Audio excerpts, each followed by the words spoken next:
Tim Scott, the #1 black male white supremacist. Senator Tim Scott hasn't said a word, even though Donald Trump has gutted his legacy in policy. Here it is. Did you ever think that she actually appointed you, Tim? And think of it, appointed, and you're the senator of his state, and she endorsed me. You must really hate her. No, it's a shame. It's a shame. Uh-oh. I just love you. No, that's why he's a great politician. That is the most remarkable yes, sir, boss moment we have ever seen in the modern context. Man, flawless, sir. You would have made an excellent slave. Put it up for a man. This man's a joke.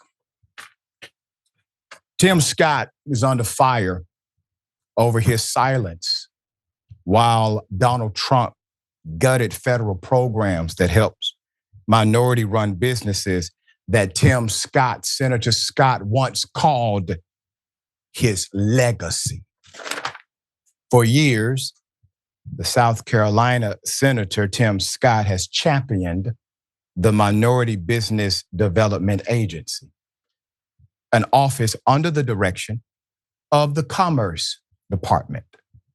Senator Scott led congressional efforts to permanently authorize the agency, expand its services into rural areas, and leverage the program to help minority-owned businesses during the COVID-19 pandemic, according to Politico. It was actually a well thought out and developing policy.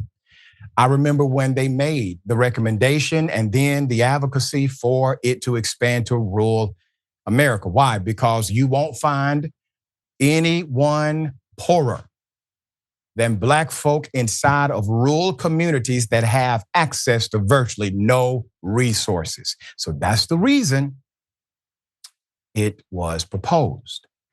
That point is important to the principle. It means you have someone or a bunch of someones looking at cause and effect, looking at what gets us to the best outcome possible for this particular group. Perfect? Hell no, not even close to being perfect, but developing, all right? Now, thanks to the Trump administration and their budget cuts, the Minority Business Development Agency, which funds grants to business owners and provides technical assistance, support, and mentorship, has lost how many? 100% of its staff. That's about 50 people in all. They have all been placed on administrative leave or transferred to other posts within the Department of Commerce. A Commerce employee and a Democratic staffer granted anonymity to discuss personnel matters told Politico. Besides the job cuts, all grants to the agency's 41 business centers were terminated. That's according to a Commerce employee. A letter sent April 17th by Dodge worker Nate Kavanaugh under the authority of Keith Sunderling, acting undersecretary of the MBDA and the current Deputy Secretary of Labor, specifically cited Trump's executive order to minimize the agency. They obliterated it. Scott, who has prioritized efforts to expand access to capital and economic mobility for minority entrepreneurs, has said nothing about the dissolution of his signature project. The senator was one of Donald Trump's most visible tap dancers during the presidential campaign and was once rumored to be a leading contender to be his vice presidential running mate, but apparently that hasn't earned him much influence with the president. Now, I remember when they floated Tim Scott could become the next vice presidential pick. No, that was before Trump won South Carolina. That was before he got all of his endorsements out of South Carolina. Once he got his endorsements out of South Carolina, Tim who? Scott might not have seen it coming. Man, you have to be, I don't like to call anybody dumb, sir. I'm a professor. But damn it, whatever word is as close as dumb as possible without saying dumb, that's what you are if you didn't see this coming. Scott may not have seen it coming. He reportedly told minority businesses he remains supportive of the program's mission, but wishes the agency would change its name, fearing it might be grouped in with DEI efforts targeted for elimination by the president, according to one of the Commerce Department employees. Sir, if a leader will get rid of an effective program because they don't like the name, why in the hell are you still supporting that leader? Though silent now, Scott was quick to defend Trump during the campaign, especially when matters of race were concerned. He said the Republican nominee was, quote, taken out of context when he accused migrants of taking Black jobs during his debate last summer against Joe Biden. Quote, I think what he meant to say was the fact that 2/3 of the jobs he created went to African Americans, Hispanics, and women, Scott said. I think we should take a whole look at the picture, and I don't think that happens. Critics have assailed Scott's silence. Scott is always the good MAGA soldier.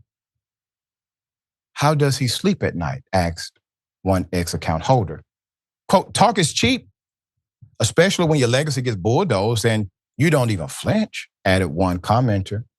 Quote, guess silence is the new strategy.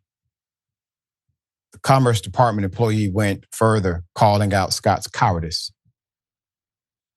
Asked to comment about the MBDA. A Scott spokesperson trumpeted the senator's record of working with Trump to deliver, quote, life-changing results for minority communities around the nation. You damn right, it's hella life-changing.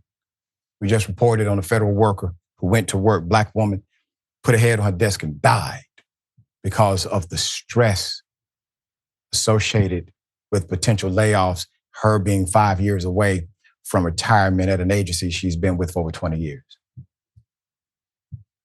You are right, it is life-changing. The only demographic in America where Black people are overrepresented is in one place: employment with the federal government. In every other place, Black people are underrepresented. Whatever number you choose, 14%, Black folk make up 14 to 17% of the American population, whatever number you choose. Go to the federal government, you will see that they make up 20, sometimes 20+% of the federal workforce, and some agencies are even higher than that. So what was Trump's first priority? To gut what? To gut the federal workforce. See, he can come against Black people without ever saying the word Black. Quote, their vision of America is one that follows every American, no matter their background, to have the necessary tools and resources to achieve their American dream, the spokesperson said in a statement. Quote, Senator Scott and President Trump are undoubtedly working to make sure our country works for all hardworking Americans. Stop it, I say. Senator, the man won't even take your phone call.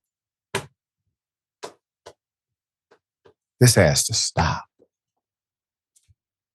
It's not even about your legacy, but if your legacy causes you to advocate for a good or decent program, I'm all for it. It's really about the people who the policy supports.